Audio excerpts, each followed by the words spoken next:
নমস্কার, আদাব। আমি অনুপ সোনি, মুম্বাই মহারাষ্ট্র থেকে আপনাদের সকল দর্শকদের ক্রাইম পেট্রোল দস্তাকে স্বাগত জানাই।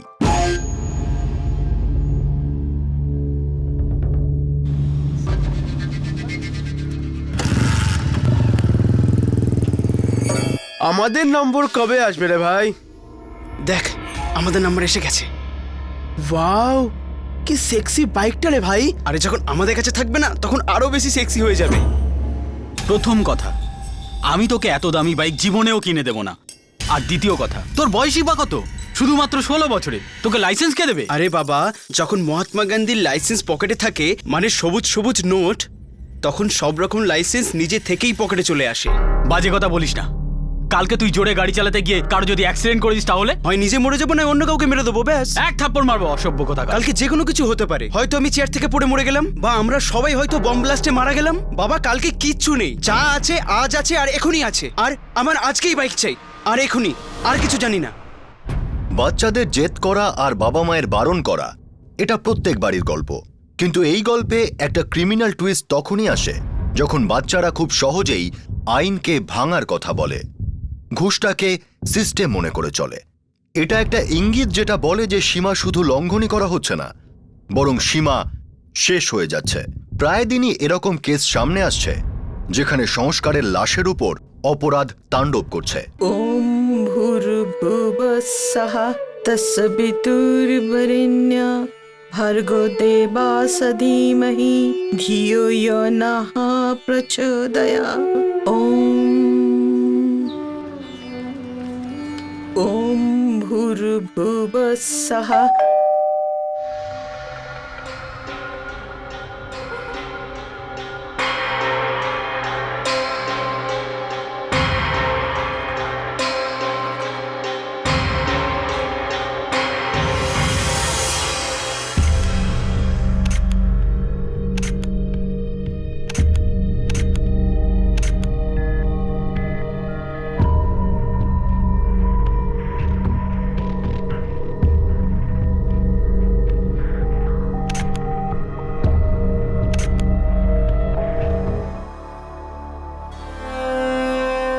আমার মা এই পেনটা দিয়ে গায়ত্রী মন্ত্র লিখত নিজের ডায়েরিতে।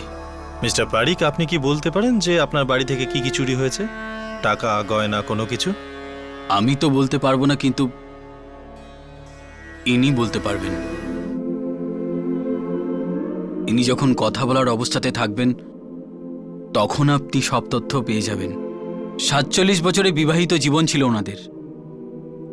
একে অপরকে খুব ভালোবাসতেন। মুম্বাইতে আর একজন বয়স্ক নাগরিকের দিনে দুপুরে খুন। এই 2 কোটির জনসংখ্যার শহরে সিনিয়র সিটিজেনদের উপর আক্রমণ যেন একটা রোগের মতো ছড়িয়ে পড়ছে। সেপ্টেম্বর 2011, মালাড, মুম্বাই।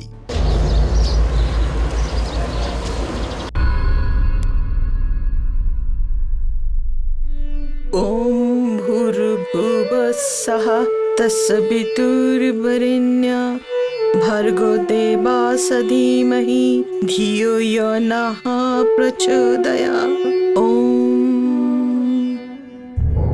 ওম ভূর্ভুবস্সঃ।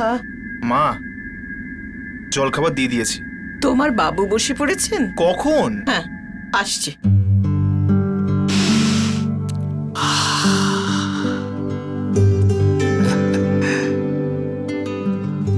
যদি খিদে পায় তাহলে খেয়ে নেবে, বুঝলে? আমার জন্য বসে থাকো কেন? যতক্ষণ না তুমি নিজের হাতে বেড়ে দাও ততক্ষণ আমার পায়েসে চিনি কম আর পিঠেতে নুন কম মনে হয়। তোমার মনে আছে তো, চিনি আর লবণ এই দুটোই তোমার বারণ আছে। আর একটা কথা, আজকে তোমার ডক্টরের সঙ্গে অ্যাপয়েন্টমেন্ট আছে। দর্শনের সঙ্গে কথা বলেছো কি? হ্যাঁ, আমি ওকে ফোন করে দিয়েছি। আচ্ছা।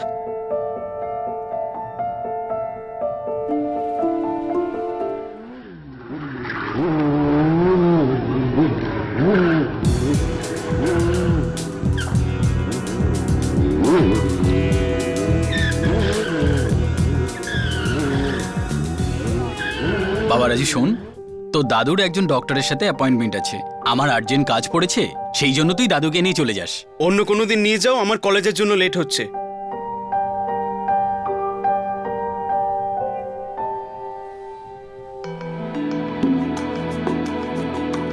চল বাবা, জল খাবার ঠান্ডা হয়ে যাওয়ার আগে খেয়ে নে। আমার বন্ধু আমার জন্য ওয়েট করছে, আমার চাই না। আরে আমি বেড়ে দিয়েছি বাবা। তো রেখে দাও না, কোনো পাপ হবে না। রাজু বাবা টিফিন। আরে আমার টিফিন চাই না। মা কতবার বুঝিয়েছি আমি একে এসব যেন না দেয়। তাহলে কি বাবা সারাদিন না খেয়ে থাকবি নাকি? না খেয়ে থাকুক আমার শত্রু, আমি বার্গার টার্গার কিছু খেয়ে নেবো। কিন্তু বাবা, এই বার্গার, পিৎজা, কোলাতে কত টাকা নষ্ট হয়ে যায়। তুমি কি টাকা দাও নাকি? দাও না তো, তাহলে জাস্ট চিল, ওকে? বার্গার, পিৎজা, কোলাতে কত টাকা নষ্ট হয়ে যায়। তুমি কি টাকা দাও নাকি? দাও না তো, তাহলে জাস্ট চিল, ওকে?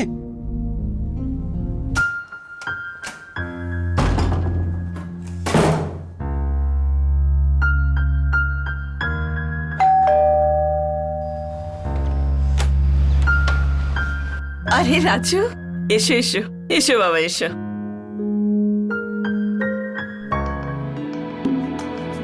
এটা কি 200 টাকাতে তো আমার দুপুরটাও কাটবে না ঠাকুমা। রাজু বাবা, আমাদের সময় 200 টাকায় পুরো সংসার চলতো। ঠাকুমা, আজকালকার দিনে কিছু চলে না, দৌড়োয়। আর তাও ফুল স্পিডে।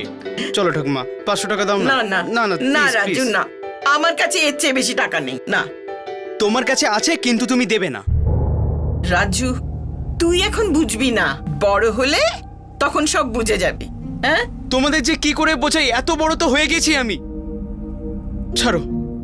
আরে আমার কথা তো শোন রাজু। রাজু, আরে রাজু শোন।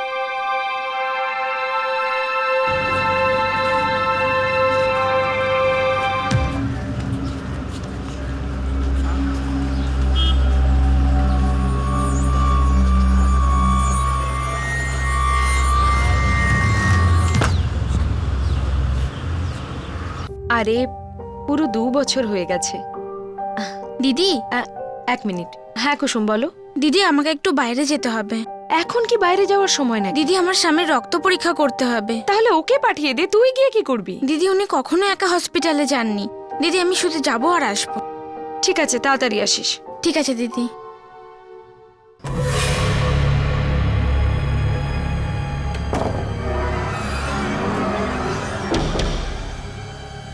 আরে ওনাকে কি বললি? ওই যে তোমার রক্ত পরীক্ষা করানোর আছে, হসপিটালে যেতে হবে, কারণ তোমার একা যেতে ভয় লাগে। চলো না, চল। চলো চলো চলো। इतने बैलेंसेस बाकी हैं, पूरी खाता वही भरी है ऐसे बैलेंसेस से। মিনা, হুম? বাবাকে চেক আপের জন্য নিয়ে যেতে হবে। 3:30তে অ্যাপয়েন্টমেন্ট। আসার সময় একটু ট্রাফিকে দেরি হবে, খুব বেশি হলে 5:30টার মধ্যে চলে আসবো। ঠিক আছে। কিছু আনবো আসার সময়? পেঁয়াজের পকোড়া টাটকা আর গরম ফেলে না, তবেই নিয়ে আসবে। আর তার সাথে হ্যাঁ, চানাচুর, জিলিপি, ধোকলা, নিমকিও তো। না না, আমি জানি তুমি এই সব জিনিস আমার নাম করে খাবে, তাই না? তোমায় জিলিপি খেতে দেখে আমার মন ভরে যাবে। এবার তো তোমার হার্টের চেক আপ করার সময় হয়ে গিয়েছে, মনে আছে তোমার? যাও, দর্শন তোমার জন্য অপেক্ষা করছে।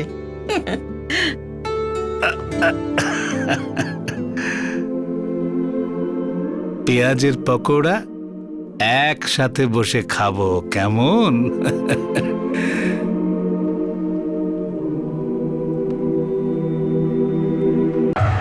এই হলো আপনার সার্জিক্যাল গ্লাভস। আর কিছু চাই? এই হলো আপনার লাইলান দড়ি, আর কিছু চাই? ওম ভূর্ভুবস্সঃ তস্বিতুর্বরেণ্যঃ।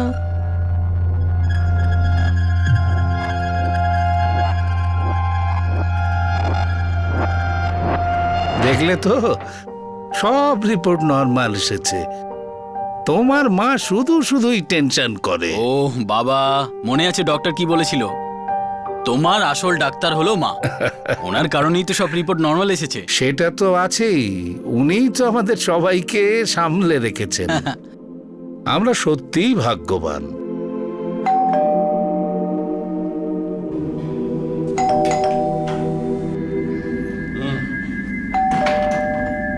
রিপোর্টসে কি বেরিয়েছে? আরে বাবার রিপোর্ট একদম নর্মাল এসেছে। আজকে মা আর বাবা পার্টি করবে। সব মা অম্বার দয়া। দরজা কেন খুলছে না? শুয়ে পড়েছে নাকি?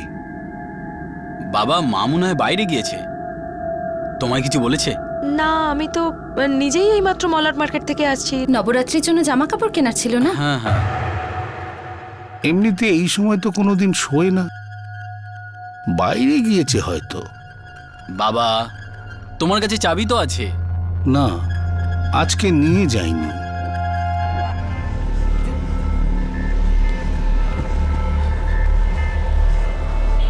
এই শোনো, হ্যাঁ হ্যাঁ এই সাহেব। তুমি আমার মাকে বাইরে যেতে দেখেছো? 201-এ সেজলবেন। না সাহেব, আমি তো দুপুর থেকে ডিউটিতে আছি। আমি তো মাসিমাকে বাড়ি যেতে দেখিনি। তাই? সাহেব কি হয়েছে? মা, মা, আমার কিন্তু ভালো ঠেকছে না বৌমা।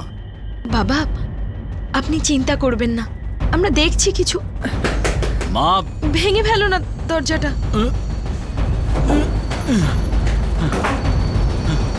মা,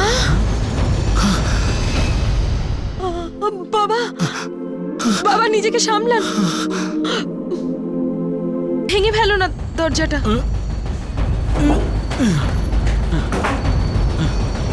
মা, বাবা, বাবা নিজেকে সামলান।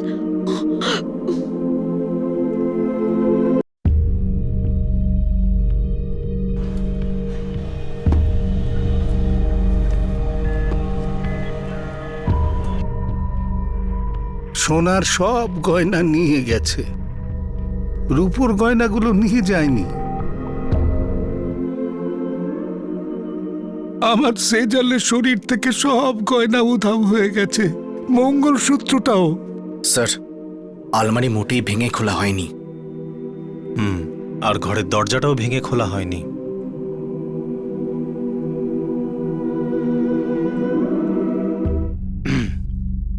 তাহলে আপনি ওনার একমাত্র ছেলে আর পাশের ফ্ল্যাটে থাকেন। একটাই ফ্যামিলি, শুধু ফ্ল্যাটটা আলাদা। আর আপনি ম্যাডাম বীণা দেবী, আপনি বাড়িতে ছিলেন না? আমি মলাট মার্কেটে গিয়েছিলাম, নবরাত্রির জন্য কিছু শপিং করার ছিল তাই। আর তুমি ইয়ংম্যান? স্যার, সকালে আমি কলেজে ছিলাম আর দুপুরে বন্ধুদের সাথে পড়াশোনা করি, আর সন্ধ্যাতে স্ন্যাক্স খাচ্ছিলাম কলেজের পাশেই, আর তখনই বাবা কল করেন। এই বাড়িতে আর কেউ থাকেন না? আমাদের কাজের মেয়ে কুসুম আর মা বাবার চাকর বংশী, দুজন স্বামী স্ত্রী। ওরা এখন কোথায়? ওরা দুপুরে বেরিয়েছে, বংশীর ব্লাড টেস্ট করানো ছিল তাই। কিছুই না? কিচ্ছু না সাহেব, কাউকেই আসতে বা যেতে দেখিনি। বাইরের লোকেদের সবার রোজ এন্ট্রি হয় এখানে। কোনো চিৎকারের আওয়াজ তুমি রোজকারের ঝামেলা মনে করে হয়তো লক্ষ্য করনি? না সাহেব, এরকম কোনো অদ্ভুত আওয়াজ শুনতেই পাইনি।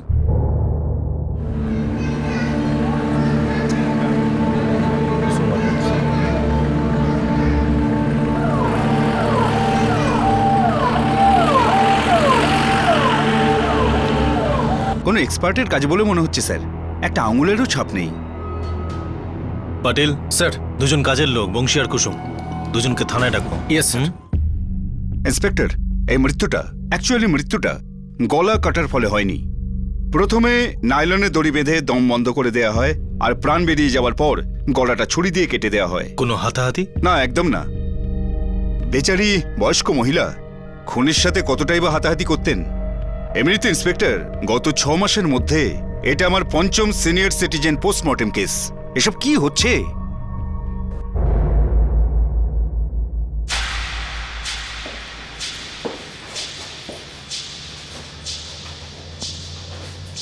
ব্লাড টেস্ট করাতে গিয়েছিলে তাই না? হ্যাঁ সাহেব। রিপোর্ট কোথায়? আগে সেটা এখনো পাইনি। প্রেসক্রিপশন? সেটা তো হারিয়ে গেছে। কোন হসপিটালে গেছিলে? Private. সরকারি। সরকারি? প্রাইভেট? এমন মারবো দুজনকে, না সরকারি হাসপাতালে যাবি না প্রাইভেটে। একেবারে সোজা শ্মশান ঘাটে পাঠিয়ে দেব। স্যার, আমরা কিচ্ছু করিনি সাহেব। আবার মিথ্যে কথা বলছিস? সাহেব, আমরা মিথ্যে তো দিদিমণিকেও বলেছিলাম। আমরা দুজনে তো। ও ইয়ে স্যার, আমরা ফিল্ম দেখতে গিয়েছিলাম। এই দেখুন স্যার, আমার কাছে টিকিটও আছে স্যার। তারপর আমরা বেড়াতে চলে যাই। কিন্তু আমরা অন্যায় কিচ্ছু করিনি সাহেব, আমরা স্বামী স্ত্রী। আসলে কি সাহেব, ওই ইয়ে মানে আমরা দুজন সুযোগই পাই না, তাই। সুযোগ পাস না? না, লকআপে অনেক সুযোগ পাবি।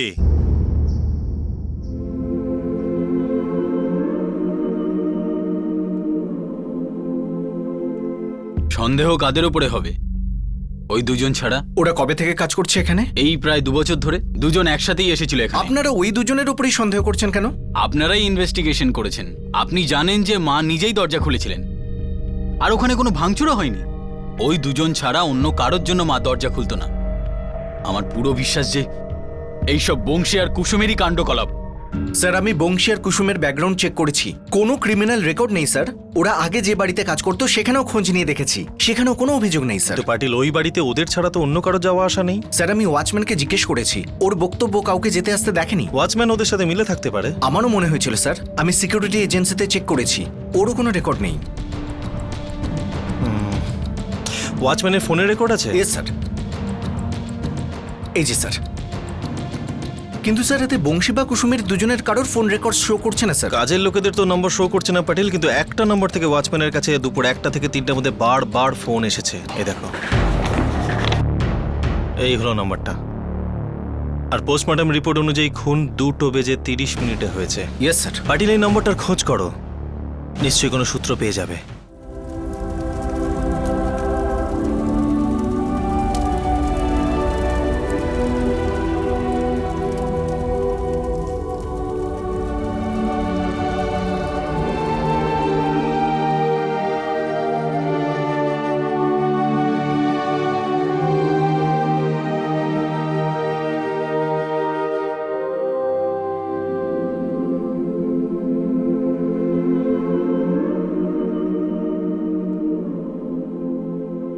জীবনের সায়ান্নে এসে নিজের জীবনসাথীর সঙ্গ হারিয়ে যাওয়া খুবই যন্ত্রণা দেয়, আর বাকি দিনগুলো ভারী হয়ে ওঠে। নিজের স্ত্রী জীবিতকালে রাজন বেশ সুখী ছিল, কিন্তু এখন নিঃসঙ্গতার সঙ্গে সঙ্গে ওনার বোঝা হয়ে যাওয়ার ভয়টাও চেপে বসছিল। আর অন্যদিকে পুলিশ প্রমাণের অভাবে হতাশ হয়ে পড়েছিল। কিন্তু বিল্ডিংয়ের ওয়াচম্যানের ফোন রেকর্ডে পাওয়া একটা নাম্বারই এই কেসটাকে সঠিক দিশা দেখায়।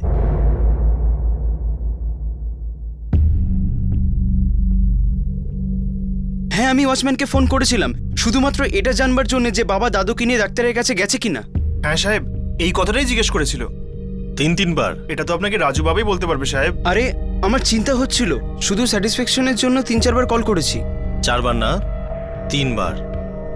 চতুর্থবার তোমার মাকে ফোন করেছিলে, সময়টা ছিল 2:03। মায়ের মালাটের মার্কেটে যাওয়ার ছিল, মনে হলো আমায় দরকার হতে পারে। সেটা তো তোমার মাকে ফোন করেও জিজ্ঞেস করতে পারতে যে বাবা ঠাকুরদাকে নিয়ে গেছেন কিনা। হ্যাঁ, জিজ্ঞেস করতে পারতাম, কিন্তু করিনি। তাতে কি মহাপাপ করে ফেলেছি আমি?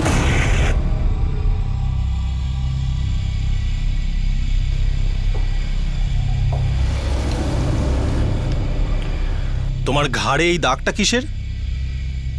এটা বাইক প্র্যাকটিসের সময় লেগেছে। তোমার বার্থ সার্টিফিকেট এটাই বলে যে তুমি সবে 16তে পড়েছ। 18 বছরের আগে বাইক প্র্যাকটিসিং কোথায় হয় ভাই, বলবে? 1 মিনিট ইন্সপেক্টর, আপনি আমার ছেলেকে এরকম কোয়েশ্চেন কেন করছেন? সবাই জানে এতে ওই দুজনেরই হাত রয়েছে।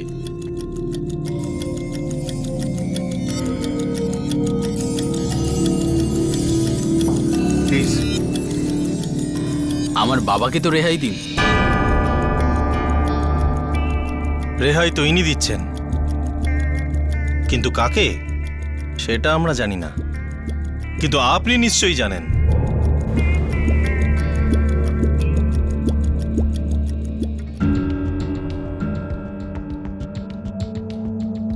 স্যার, রাজুর বেস্ট ফ্রেন্ড সুরেশ। তা মিস্টার বেস্ট ফ্রেন্ড, আপনি এখন হট সিটে বসে আছেন। আপনাকে 3টে সহজ প্রশ্ন করা হবে, মিথ্যে কথা বলা একদম চলবে না, আর এটা পুলিশ স্টেশন বলে তাই কোনো লাইফ লাইন নেই। শুরু করি। For sir. প্রথম প্রশ্ন, খুনের দিন রাজু আপনার সাথে কতক্ষণ ছিল? সকাল 9টা থেকে শুরু করে সন্ধে 5:45 অবধি একসাথে ছিলাম।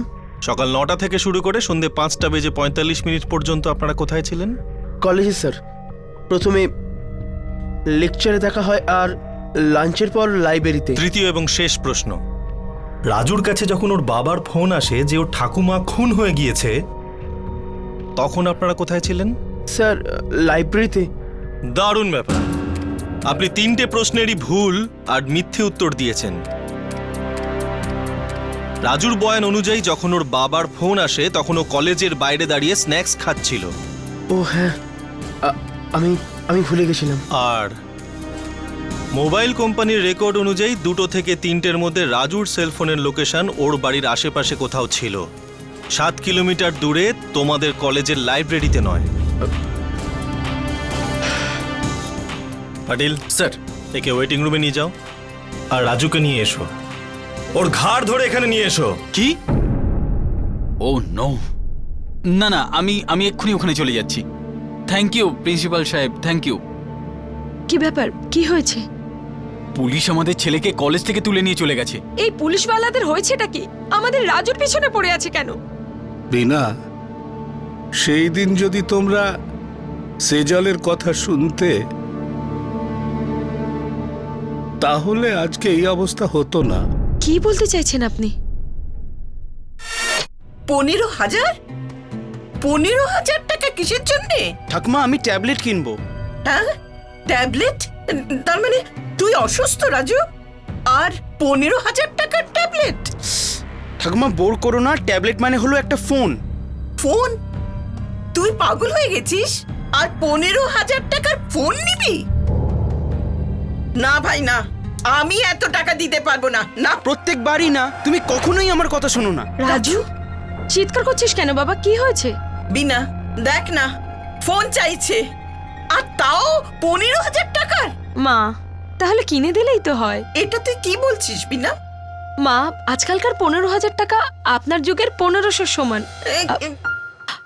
শোনো না, ছেলে যে ফোনটা চাইছে সেটাই ওকে কিনে দাও না। থ্যাংক ইউ মা। দর্শন, তোর মনে হয় এই ব্যাপারটা ঠিক? আমি আর তোর বাবা তোকে কিভাবে পালন করেছিলাম যাতে তুই টাকার মর্ম বুঝতে পারিস, আর সেটা তুই করেছিস। তুই তোর বাবার ব্যবসা কোথা থেকে কোথায় পৌঁছে দিয়েছিস, কিন্তু তুই নিজের বুকে হাত রেখে বল যে তুইও রাজুর কাছ থেকে এইসব আশা করিস? ও কি নিজের ব্যবসা বাড়াতে পারবে? মা, আপনি কিছু মনে করবেন না, কিন্তু আপনি রাজুকে একটু বেশি খারাপ প্রমাণ করছেন। আরে, ও তো লাখ টাকার ডিমান্ড করেনি, শুধু 15,000-এরই তো ব্যাপার। আর তাছাড়া ভগবানের দয়া আমাদের কাছে সবকিছু রয়েছে। এখন সব থাকা সত্ত্বেও বাচ্চাদের ছোট ছোট খুশি যদি পূরণ না করি, সেটাও তো ভুল কথা না মা? সব জিনিসকে, সব সম্পর্ককে রাজু টাকার দরে হিসেব করত। ওর ভিতরে লোভের আগুন জ্বলে উঠেছিল, আর তোমরা দুজনে মিলে তাতে ইচ্ছে মতো ঘি ঢেলেছ। বাবা, আমরা পুলিশ স্টেশনে যাচ্ছি।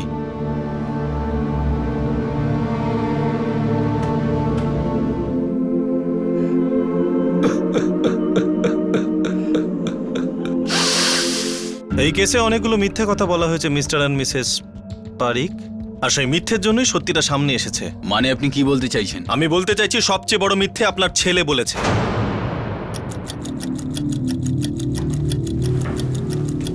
এই দেখুন, ওর গলাতে এই চিহ্নটা দেখুন।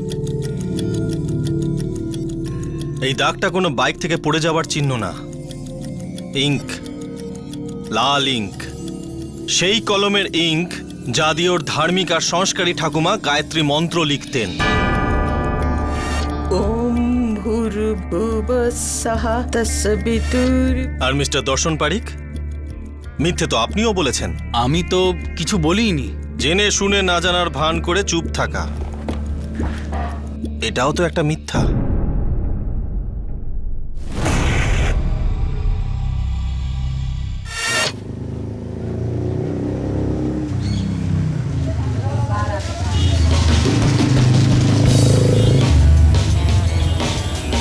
ওয়াও, কি সেক্সি বাইক রে ভাই।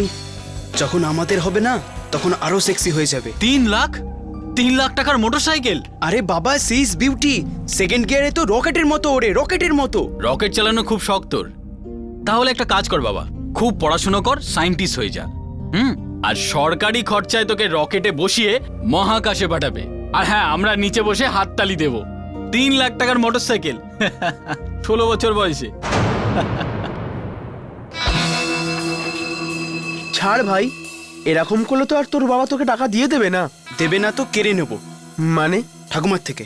পাগল হয়ে গেছিস নাকি? তোর ঠাকুমা একটা লজেন্সের টাকাও তোকে দেবে না। চাই থেকে যাচ্ছে। প্ল্যানটা কি ডুড? টিভি দেখিস না, কাগজ পড়িস না, ডাফার সালা।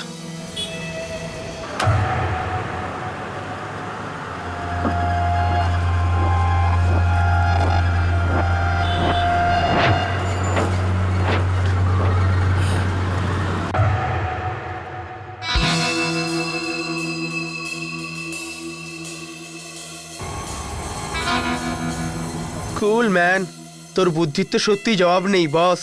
Dam dam good. অপরাধ, নৃশংস খুনের উদ্দেশ্যকে কুল মনে করা হয়, যেন খুন করাটা কোনো ভিডিও গেম, আর তাও নিজের বাড়ির গুরুজনদের খুন। এমন নৃশংসতা আমাদের সমাজে কোথা থেকে এলো? শুধু কি মিডিয়া আর বদলে যাওয়া যুগেরই দোষ, নাকি আমাদের প্রত্যেকের ভিতরে লোভের ছোট ছোট ঘা হয়ে রয়েছে, যেটা একসাথে হয়ে সমাজকে ঝাঁঝরা করে দিচ্ছে?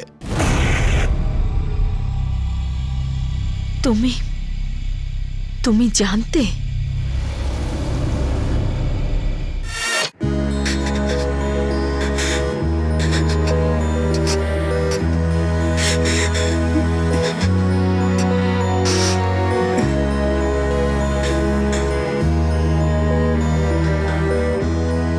বাবা, আমার ভুলের জন্য ঠাকুমা মারা গেছে। টিভিতে বারবার দেখানো হচ্ছে যে বয়স্কদের মারা হচ্ছে। আমাদের আরো ভালো সিকিউরিটি রাখা উচিত ছিল বাবা।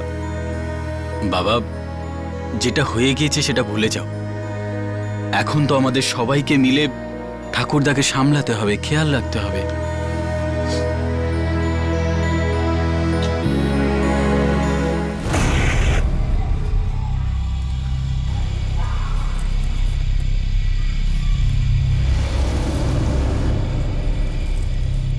বাবা, ঠাকুমার কথা খুব মনে পড়ছে। আই মিস ইউ ঠাকুমা।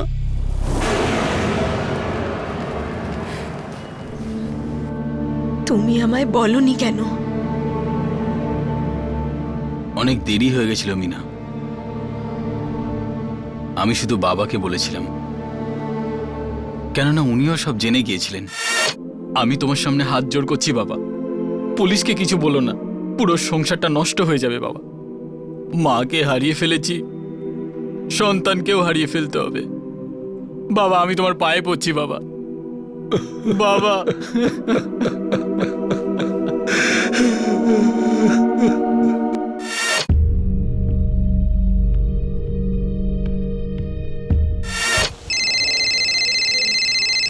হ্যাঁ রাজু বাবা। বাহাদুর, বাবার ঠাকুরদাদা কি বেরিয়ে গেছে? হ্যাঁ, এই তো 10 মিনিট আগেই বেরোলেন। আরে তুই ওয়াচম্যানকে এতবার ফোন করছিস কেন? শুধু শুধু ডাউট হবে তো। গত 3 মাসে এরকম 4টে কেস হয়েছে, আর প্রত্যেকবার সন্দেহটা চাকর আর ড্রাইভারদের উপর। আমাদের উপরে কি সন্দেহ করবে? No chance at all.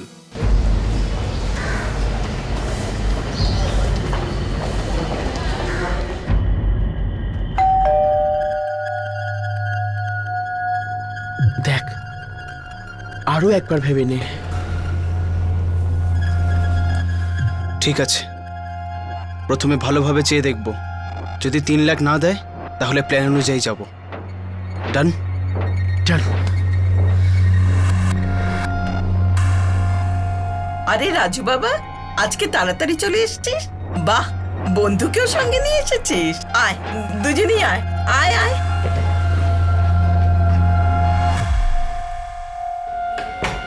ঠাকুমা, তোমার দিব্যি, বাবার দিব্যি, মায়ের দিব্যি, ঠাকুরদার দিব্যি, ভগবানের দিব্যি খেয়ে বলছি যে আমাদের জীবনের ঝুঁকি রয়েছে। তাহলে বাবা, তুই নিজেই তোর বাবাকে ফোন কর না। দাঁড়া, আমি ফোন করছি। ঠিক আছে। তুমি বুঝতে পারছো না? আরে ওরা ড্রাগ মাফিয়া। কেউ আমাদের বাজেভাবে ফাঁসিয়ে দিয়েছে, আর আমরা ওদের যদি এখনই 3 লাখ টাকা না দিই তাহলে ওরা আমাদের খুঁজে বার করে কুকুরের মতো মেরে ফেলবে। না না বাবা, মজা করে কখনো এরকম কথা বলিস না। তুই একটা কাজ কর, তুই নিজেই বাবাকে ফোন কর। না না, আমরা না পুলিশকে ফোন করি। দাও, ফোনটা দাও। তুমি 3 লাখ টাকা দিচ্ছ, হ্যাঁ কি না? হ্যাঁ? না, আমি 3 লাখ টাকা কিছুতেই দেব না।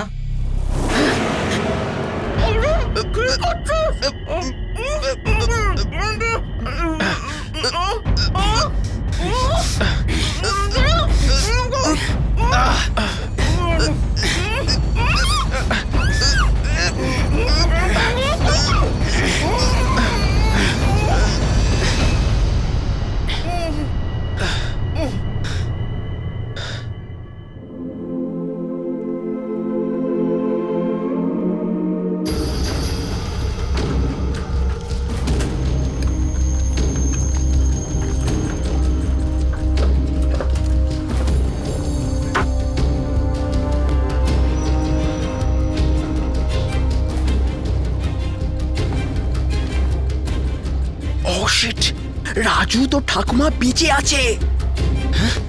দে ধর এটা।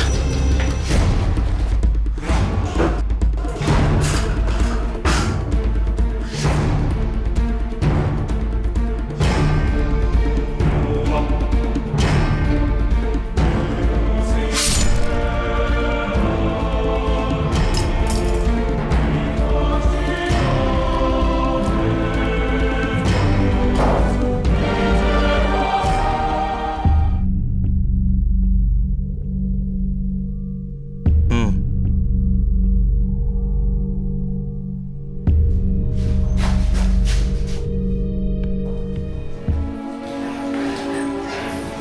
শাস্তি তো আমাদের পাওয়া উচিত,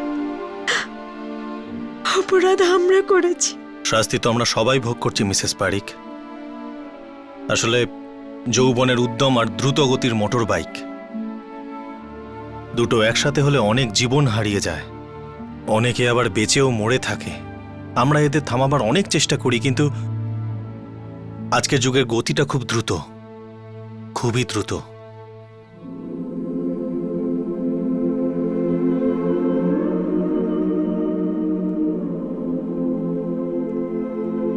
সেজল, পকোড়া একেবারে গরম গরম ছিল গো। আমি দর্শনকে বললাম যে বাবা, এসি বন্ধ করে গাড়ি তাড়াতাড়ি চালা, না হলে এই পকোড়া ঠান্ডা হয়ে যাবে। আর ঠান্ডা পকোড়া তুমি ভালোবাসো না, তাই না? ভালোই হয়েছে যে তুমি আমার আগেই চলে গেছো। আমার পরে যদি যেতে না, কে জানে এই তিনজন মিলে তোমার কি দশা করত। দুঃখ করো না তুমি। দেখে নিও, খুব শীঘ্রই দেখা হবে। হ্যাঁ,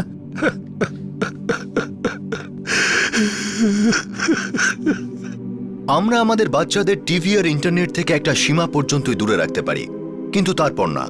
কিন্তু আমরা আমাদের বাচ্চাদের সীমার গুরুত্ব নিশ্চয়ই শেখাতে পারি, নিজে একটা উদাহরণ হয়ে। ভদ্রতা আর সংস্কার এগুলো শুধু শব্দ নয়, বরং ঠিক জীবন কাটানোর একটা পদ্ধতি, ভালো আর খারাপের মধ্যবর্তী পার্থক্য জানার একটা ট্রেনিং। এই ট্রেনিং যদি আমরা আমাদের বাচ্চাদের ছোটবেলা থেকে দিই, তাহলে তাদের উপর গোয়েন্দাগিরি করার দরকার পড়বে না। আমাদের সন্তানরা লোভের বশবর্তী হয়ে অপরাধের শিকার হবে না। শুধু আমাদের শুনতে হবে ওদের আর আমাদের উভয়েরই বিবেকের আওয়াজ। তারপর পৃথিবীকে কিসের ভয়? আমরাই তো পৃথিবী। আবার দেখা হবে ক্রাইম পেট্রোল দস্তকের আর একটা নতুন এপিসোডের সঙ্গে, যার থেকে আমরা কিছু না কিছু ঠিক শিখতে পারবো। ততক্ষণ নিজের খেয়াল রাখবেন, সুরক্ষিত থাকবেন। জয় হিন্দ।